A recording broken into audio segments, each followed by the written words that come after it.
Assalamualaikum warahmatullahi wabarakatuh. Selamat bertemu lagi dengan saya, Abah Ahmad, di channel Ahmad Mudrikah. Kali ini kita akan membahas tentang asesmen diagnostik dan modul ajar pada kurikulum Merdeka.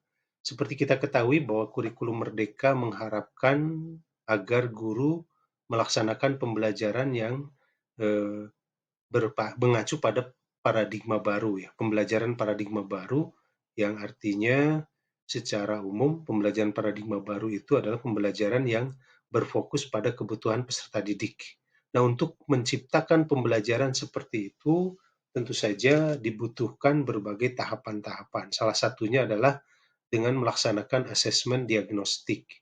Asesmen diagnostik ini dibutuhkan sekali oleh seorang pendidik atau guru dalam upaya memperoleh informasi tentang apa yang sebetulnya dibutuhkan oleh peserta didik ya, sehingga pembelajaran yang akan dilaksanakan nantinya itu betul-betul sesuai dengan kebutuhan peserta didik ya. Seringkali terjadi ketika asesmen diagnostik tidak dilakukan, maka pembelajaran paradigma baru pun gagal dilaksanakan ya, dan guru akan kembali kepada pembelajaran paradigma lama yang cenderung ceramah ya, tidak sesuai dengan kebutuhan peserta didik. Mari kita bahas tentang asesmen diagnostik ini. Baik, asesmen diagnostik itu sebetulnya ada 6 tahapan ya. Dan ini nanti dirinci satu persatu. Tahap pertama adalah menganalisis laporan hasil belajar peserta didik.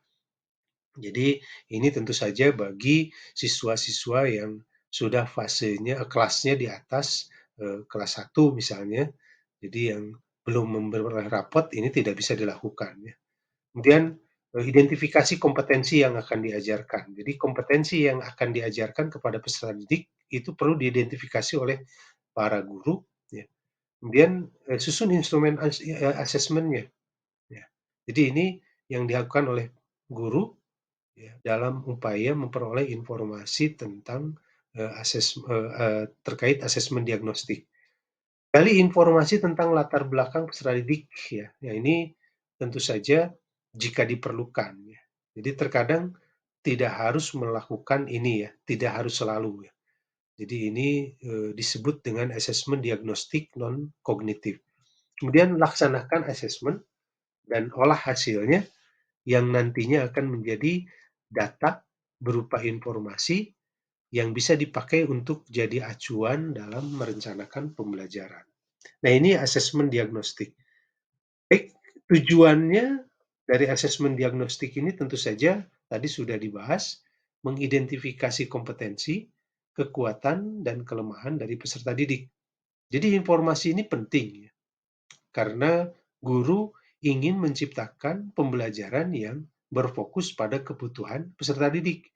Bagaimana mungkin itu terjadi ketika kompetensi, kekuatan, dan kelemahan peserta didik itu buta sama sekali.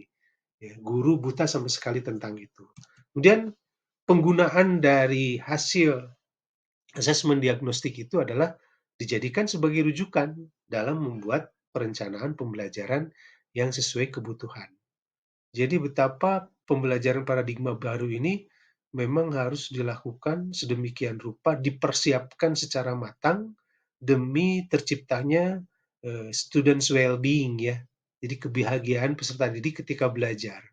Tidak ada lagi diharapkan tidak ada lagi peserta didik yang istilahnya tidak mampu mengikuti apa yang sebetulnya dilakukan oleh gurunya.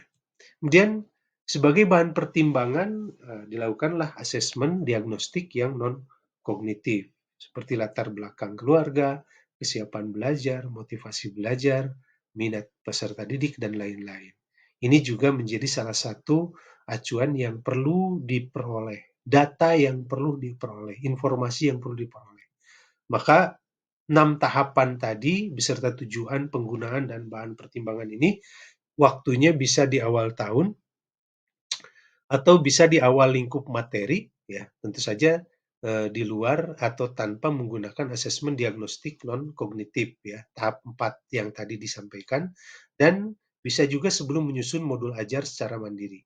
Nah, asesmen diagnostik tadi sudah terbahas sedikit ya, bahwa terdiri dari kognitif dan non-kognitif ya. Apa tujuannya? Kalau non-kognitif itu ingin mengetahui sejauh mana kesejahteraan secara psikologi maupun sosial emosional dari peserta didik ya. Ini informasi penting, kemudian mengetahui aktivitas peserta didik selama belajar di rumah. Juga guru selayaknya tahu apa sih kondisi keluarga siswa. Barangkali ini menjadi hal yang menghambat pembelajaran mereka. Juga latar belakang pergaulan peserta didik ya.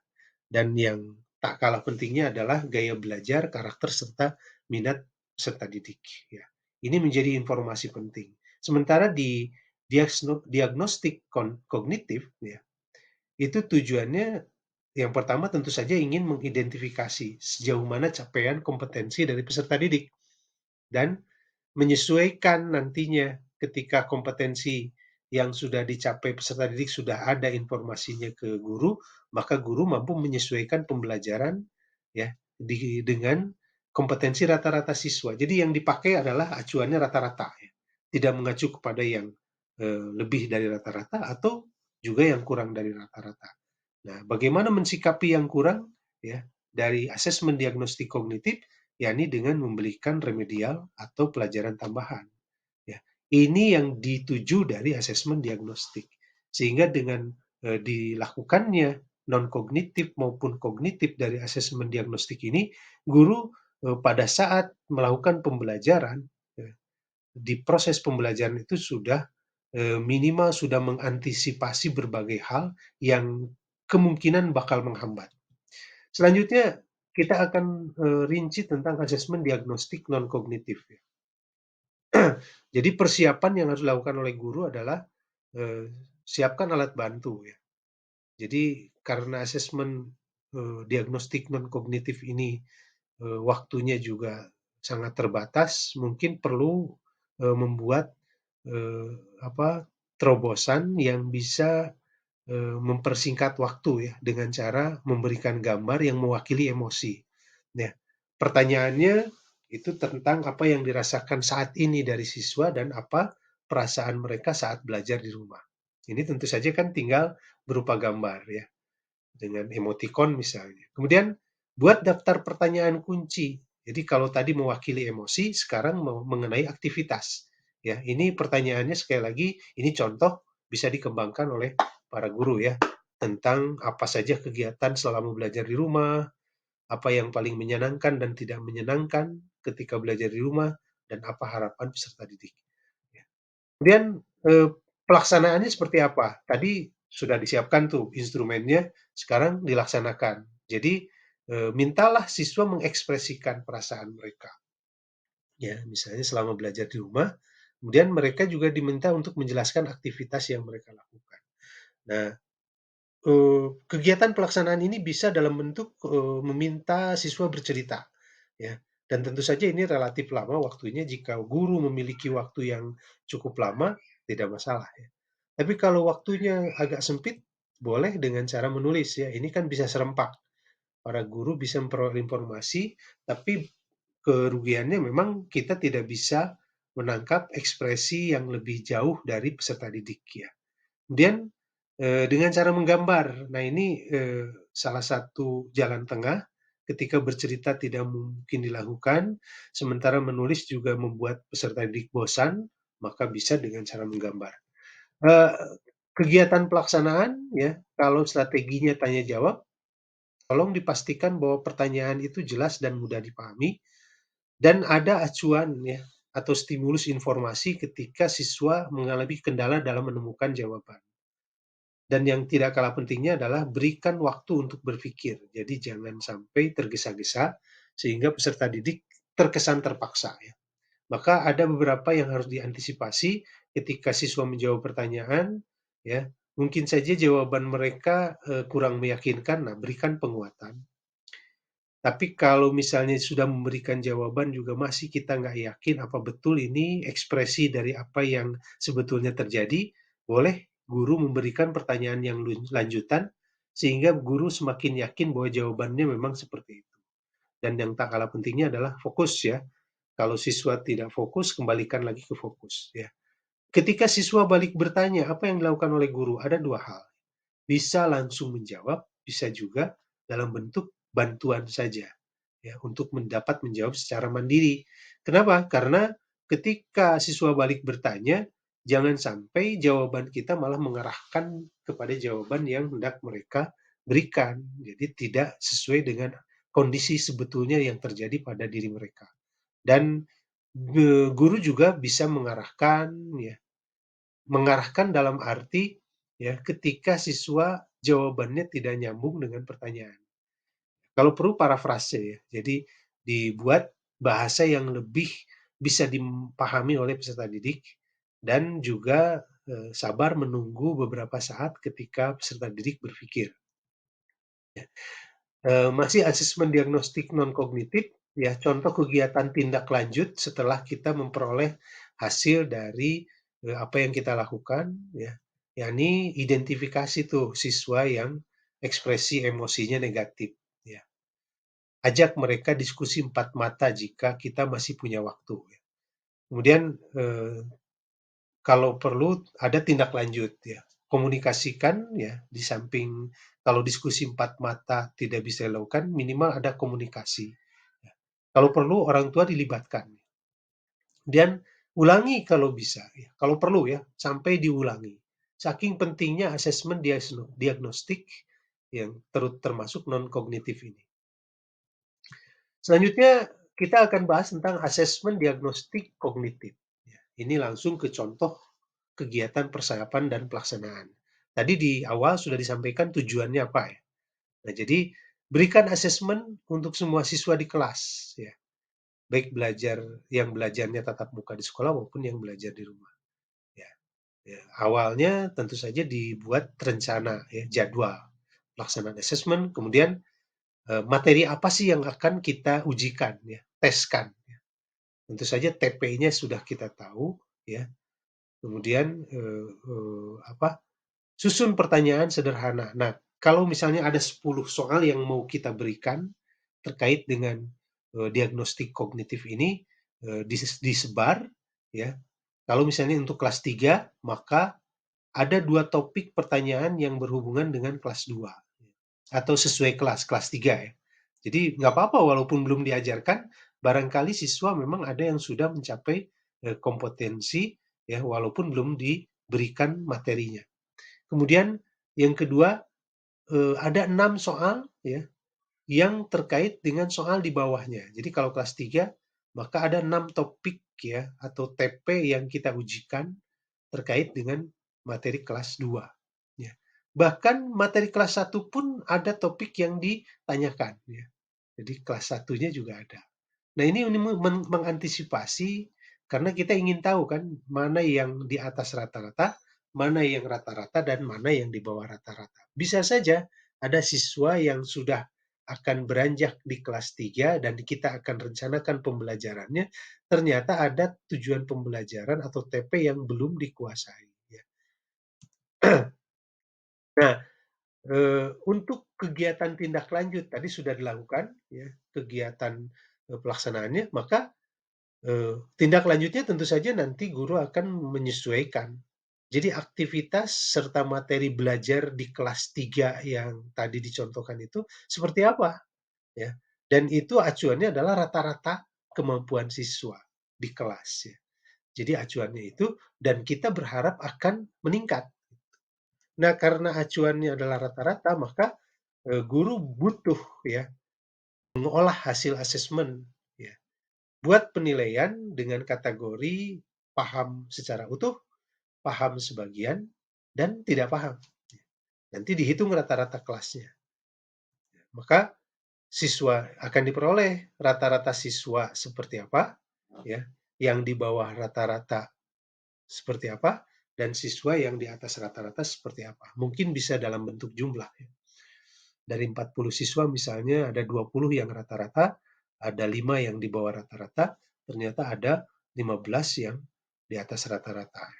Kemudian lakukan penilaian pembelajaran. Nah, penilaian ini penting karena kita butuh, ya, kualitas yang terbaca secara utuh, ya. Dan ini dilakukan sebelum topik baru diberikan. Jadi terus-menerus ada asesmen diagnostik ya secara kognitif ya. Penyesuaian pembelajaran dan asesmen formatif pada topik sebelumnya itu bisa berfungsi sebagai asesmen diagnostik. Nah, contoh perencanaan hingga tindak lanjut yang selanjutnya adalah misal ya, kita akan mengakses TP tentang menjelaskan dan menentukan panjang termasuk jarak ya, berat dan waktu dalam satuan baku.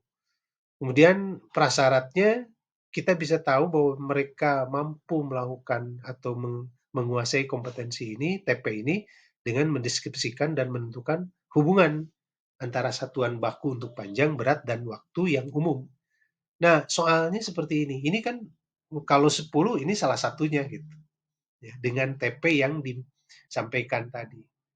Nah, ada sebuah gambar, kemudian ditanya kepada peserta didik panjang pensil berapa. Itu gambar pensil dan mistar ya. Nah, jawabannya ada A, B, C, dan alasan. Jadi ini yang diharapkan dijawab oleh peserta didik. Nah, nanti hasilnya ya dengan pertanyaan ini bisa ada siswa yang menjawab A, maka mereka termasuk sebagai paham utuh. Yang menjawab B paham sebagian dan C tidak paham. Nah, tindak lanjut dari paham utuh tentu saja TP berikutnya yang akan diajarkan ya, itu bisa diberikan ya di kelas 3. Nah, yang B dan C ini menjadi hal yang perlu ditangani oleh guru karena mereka tidak siap untuk mengikuti TP berikutnya sehingga mereka perlu diberikan remedial ya dan penekanannya sesuai dengan soal. Jadi cara mengukur panjang benda menggunakan alat ukur panjang. Ya, sekarang kita akan bahas tentang modul ajar ya. Ini tidak terlalu detail karena nanti pada tayangan selanjutnya kita akan bahas secara lebih detail setelah kita membahas tentang asesmen formatif ya dan sumatif. Pengembangan modul ajar ini ada 10 tahapan ya, tidak akan saya rinci satu persatu secara detail. Yang jelas yang satu adalah menganalisis kondisi secara global, baik peserta didik, pendidik maupun satuan pendidikan. Dan yang kedua, asesmen diagnostik dilakukan ya. Kemudian identifikasi dan menentukan profil pelajar Pancasila. Nah, ini kan di modul ajar itu harus ada profil pelajar Pancasila apa yang mau diterapkan atau digali atau dikembangkan pada modul ajar tersebut ya. Jadi bukan asal comot dari 6 ambil 2 atau 3, tapi betul-betul dianalisis. Kemudian pilih TP. Jadi dalam satu modul ajar itu bisa terdiri dari beberapa TP ya. Ya. Jadi sesuai dengan ATP dan CP yang sudah direncanakan oleh guru. Kemudian rencanakan jenis, teknik, dan instrumen. Jadi dalam modul ajar pun sudah kita rencanakan tekniknya seperti apa, ya, jenisnya, dan instrumennya. Lalu susun modul ajar berdasarkan komponen-komponen yang tadi sudah ditentukan. Nah, kemudian pendidik dapat menentukan mana yang esensial. Ini perlu ditandai. Jadi mana prioritas yang akan diberikan oleh para guru? Tentu saja materi esensial. Kemudian elaborasi kegiatan pembelajaran sesuai dengan komponen esensial. Jadi tidak terpisah ya. Kalau perlu materi-materi esensial itu dielaborasi. Maka modul ajar sudah siap digunakan dan nanti selalu ada evaluasi demi pengembangan modul ajar. Ini tidak saya bahas secara detail ya. Yang jelas tujuan dari modul ajar itu kan untuk mengembangkan perangkat ajar yang memandu pendidik melaksanakan pembelajaran. Jadi bayangkan tadi sudah ada asesmen diagnostik, kemudian modul ajar dipersiapkan sedemikian rupa, saya kok membayangkan bahwa pembelajaran itu akan berjalan dengan maksimal ya. Dan itu tentu saja perlu dievaluasi dan dievaluasi. Kemudian berbagai strategi ya bisa dilakukan asalkan modul ajar memenuhi kriteria dan aktivitas pembelajaran sesuai prinsip pembelajaran dan asesmen ya. Nanti seperti apa sih prinsipnya dan pembelajaran dan asesmen nanti kita bahas ya. Yang jelas komponen modul ajar itu harus memiliki informasi umum ya, ada komponen inti dan lampiran. Kemudian kriterianya dari modul ajar adalah esensial, menarik, bermakna, dan menantang. relevan dan kontekstual, serta berkesinambungan. Itu yang bisa saya sampaikan ya. Untuk modul ajar ini tentu saja perlu dijelaskan lebih jauh ya. Tapi yang paling penting adalah betapa pentingnya asesmen diagnostik dilakukan demi mempersiapkan modul ajar. Mudah-mudahan bermanfaat. Terima kasih atas perhatiannya. Ditunggu konten selanjutnya untuk dibahas tentang asesmen formatif dan modul ajar. Terima kasih. Wallahul muwaffiq ila aqwamit thoriq. Wassalamualaikum warahmatullahi wabarakatuh.